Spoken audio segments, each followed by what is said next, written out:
Hello, ladies and gentlemen. Welcome back to another episode here on European Confessions. The following story that you're going to be listening to, it comes from a translation of a message that I received. The message reads like this. Hello, Brother Nanshi, how are you? Can you please post my own story as hidden identity?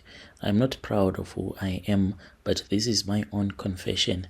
My name is Lillian, not my real name. I grew up in Bulawayo, but our home was in Plumtree. But then there came another woman whom my father later got married to and chased away my mom. That woman, we started staying with her, and she was not treating us nice at all. This woman, when she came to me late at night, but in my dreams. Then she said that she did not like me. She hated me, and that was when I knew that I had the Spirit of the Lord in my heart that was radiating through me, and she said that she hated me for that. So I could not understand since I was still very little at that time.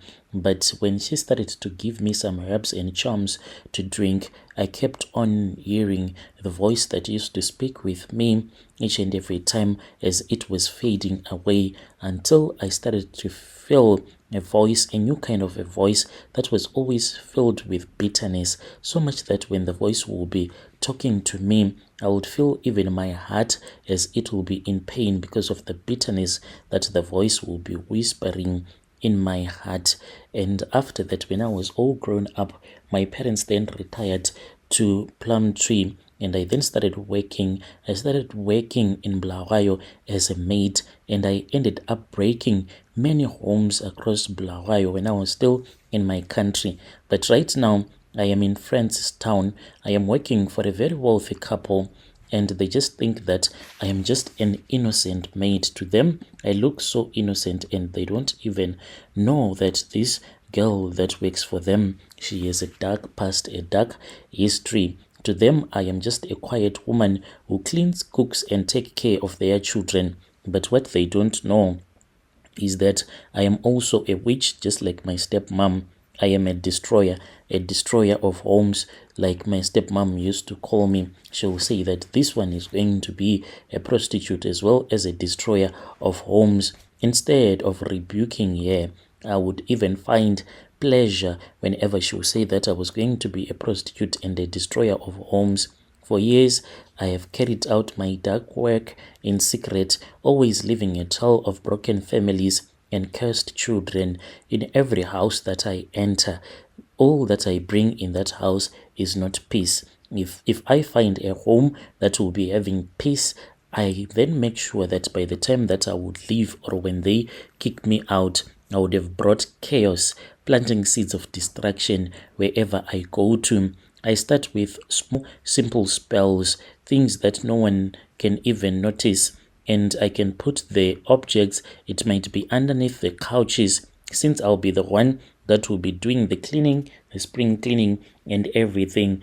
And from that time when I'll start to place these cursed objects in their home, then you will start to see that the couple, even if they were a loving couple, they will start to have arguments. Then as time goes on, then I'll start to bring out the heavier curses, the ones that can even tear any family apart.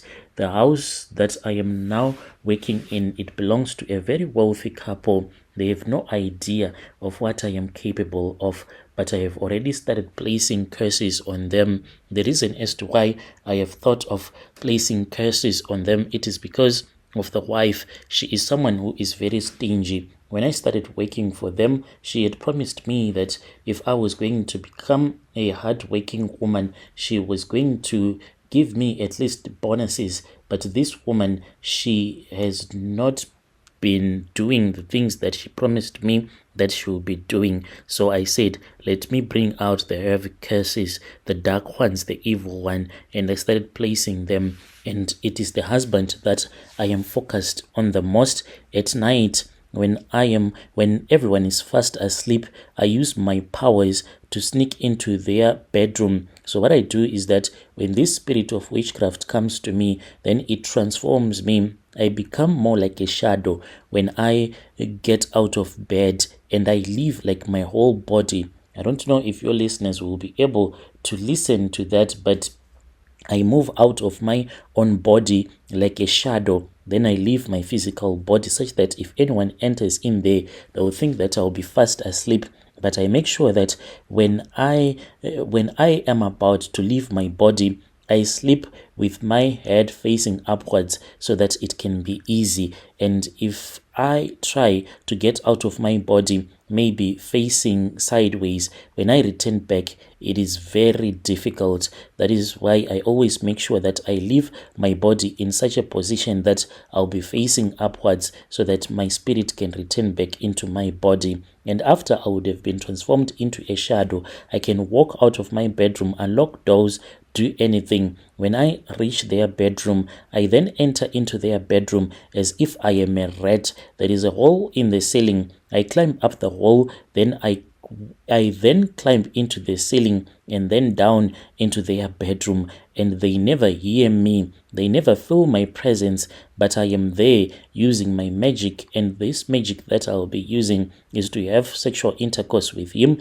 in his sleep. He'll be having dreams as if he is sleeping with his own wife. But what he does not know is that this is not his wife that he will be sleeping with, but I will be the one that will be poisoning him and sleeping with him, breaking his spinal cord such that he won't be able to feel anything during sexual intercourse with his wife. It is a ritual that is designed to drain him of his strength, to make him weak and powerless. His body may not know, but his spirit does. With each and every night, he grows weaker and weaker and becomes less a man in bed. So he has developed what they call erectile dysfunction. He can no longer perform as a man in bed, and I know that it is tearing him apart and it is tearing him inside.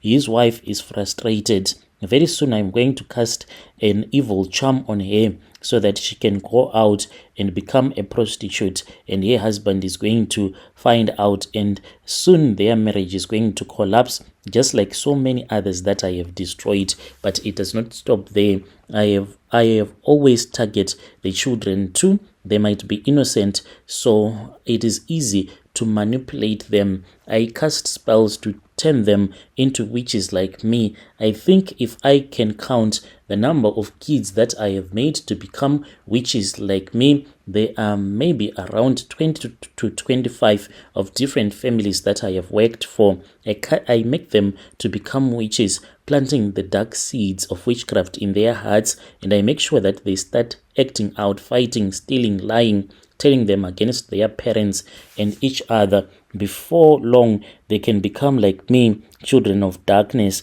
cursed to carry on the work of destruction. What I'm doing, I know it is very wrong, but I never had that opportunity to say that the spirit of witchcraft, I do not want it. This is the path that I have chosen. The power that I gain from destroying these homes, it is very addictive. And it's all that I have ever known. As long as I am in this house, this family, it is doomed. They won't know what hit them until it is too late.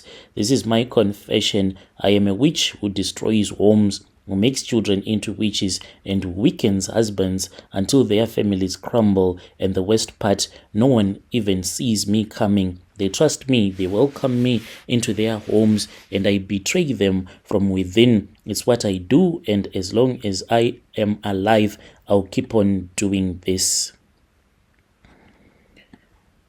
Dear listeners, right there was a message that was sent to me by one of our dear sister. That was the translation of that message that she sent to me. Strange things indeed, they do happen in this world.